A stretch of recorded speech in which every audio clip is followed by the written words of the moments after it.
The human brain receives millions of gigabytes of information every day, and we perform thousands of actions as reactions to these data. We receive information from the external world via our five senses. For example, when we are driving a car, we experience our surroundings primarily through our eyes, which keeps us on the road without hitting anything. The brain is able to receive this information, integrate it with existing information, and direct specific behavioral output. So, how is this possible? The human brain contains billions of neurons, each connected to several thousand other neurons. These neurons communicate with each other through electrical and chemical signals. Each neuron consists of the same basic structure, the cell body, which contains the nucleus and important genetic information, the dendrites that receive information from other neurons, and an axon, which sends information down to its multiple terminals, or end regions, which are known as the terminal buttons. The part where the cell body connects with the axon is termed the axon hillock. Each neuron holds an electrical charge. When a neuron is in a resting state, the charge is about -70 millivolts.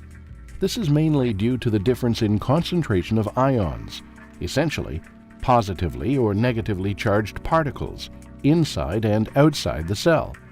The outside of the cell has a high concentration of positively charged sodium ions, as well as negatively charged chloride ions, more commonly known as salt or sodium chloride. The inside of the cell has a smaller amount of positively charged potassium ions, and a larger quantity of negatively charged protein ions. Embedded in the surface of the cell membrane, which separates the inside of the cell from the outside, are protein structures known as ion channels.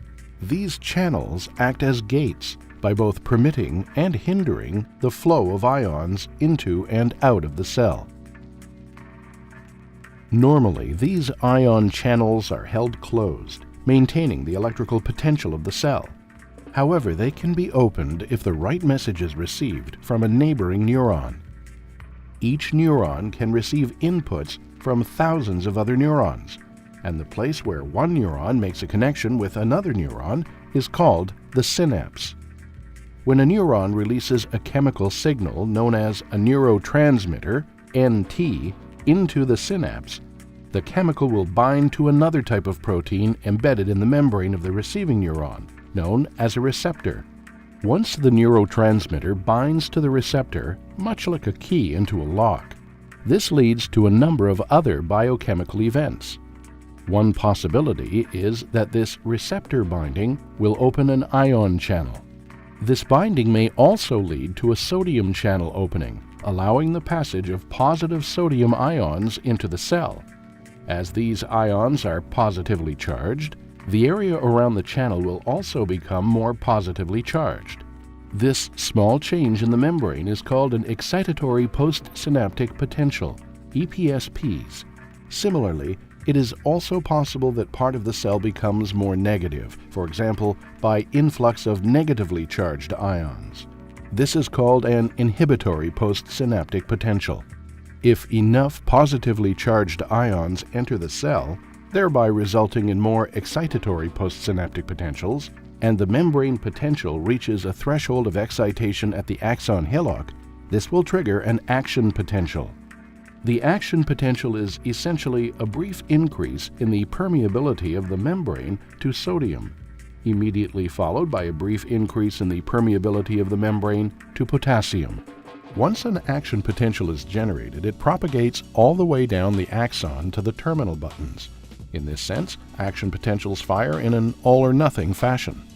Once triggered, it will continue all the way down the length of the axon to the terminal buttons.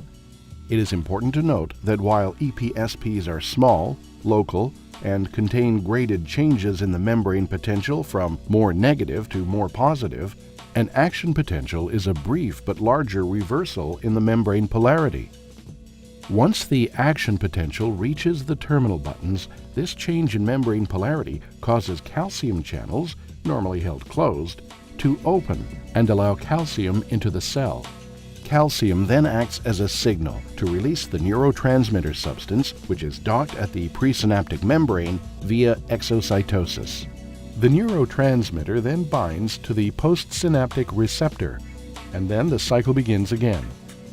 So the cells in our eyes receive input and send a message to the cells in our motor cortex to send yet another signal to the cells connected to our leg muscles that will hit the brakes.